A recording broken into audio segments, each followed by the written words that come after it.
Usa ka sakop sa Quick Response Team sa Cebu City Disaster Risk Reduction and Management Office ang reklamong nanakop o quarantine violator dayon gipangayuan niya og kwarta. Ano ang report? Gipatawag sa Pangulo sa Cebu City Disaster Risk Reduction and Management Office, Ramil Ayuman ang sakop sa Quick Response Team nga si Jetro Gamboa. Kinihuman madawat niya ang reklamo gikan sa usa ka reklamante nga mipasangil kang Gamboa nga nanghingi kaniya og kwarta.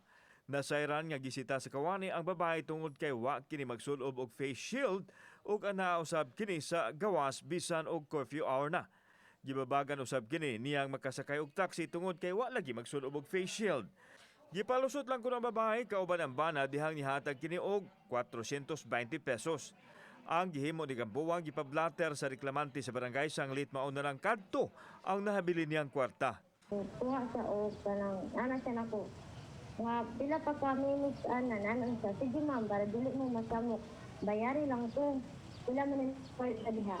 So, ang akong kwarta nga mahigil nga 400 pesos akong gihatag niya. Milimod si Gamboa nga nangayo siya og kwarta sa reklamante apan miangkon nga iyang gidakop o gihold tungod lang kay wa mag face shield. Wala sir. Wala ko mag kuan og kwarta nila sir nga gai ko. Gidugang niya nga authorized kuno siya sa iyang gihimo apan admitido nga dunay sayop dihang gihold ang reklamante.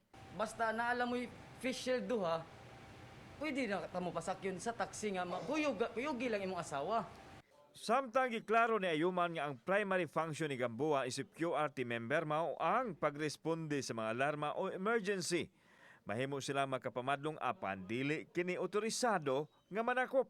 Gawas pa, gikwestiyon ni Ayuman nga nung nakaabot sa SRP si Gamboa nga nakadetail man unta kini sa tipadilya.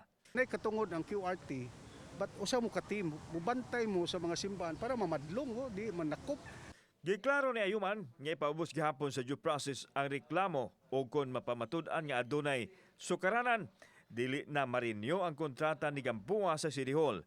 Dili kuno tugutan sa buhatan ang ingon ini nga mga mudos. And accusing sa atong tao nga ni dawat og 420, that's para nako disturbing kay ba on our part, and di kita mo tolerate na. Kauban si Marlon Melgaso, ako si Alan Domingo. Balitang Bisdak.